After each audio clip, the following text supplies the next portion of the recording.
Hello dear students, friends, welcome. இந்த வீடியோவில் 10th science unit 2 பொதுத் தேர்வுக்கு வரக்கூடிய மிக முக்கியமான கொஸ்டின் பேங்குடைய அப்டேட். இந்த பாடத்தில் புக் பேக்கில் வந்து ஒரு 4 4 மார்க் கொஸ்டின் கொடுத்துருக்காங்க. ஸோ 4மே ரொம்ப முக்கியமான கொஸ்டின் தான். அதில் வந்து பார்த்தீங்கன்னா ப்ராப்பர்ட்டிஸ் ஆஃப் லைட், ஒளியின் பண்புகள், பப்ளிக் எக்ஸாம் நிறைய தடவை கேட்டிருக்காங்க. Differentiate between the myopia and hypermetropia, கிட்ட பார்வை தூரப்பார்வை வேறுபடுத்தி கேட்டிருக்காங்க. Working and construction of a compound microscope, இந்த 3 கேள்வி ரிப்பீட் பண்ணி கேட்டிருக்காங்க.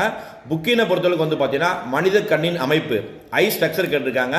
மனித கண்ணில் ஏற்படக்கூடிய குறைபாடுகள், விசன் டிஃபெக்ட் கேட்டிருக்காங்க.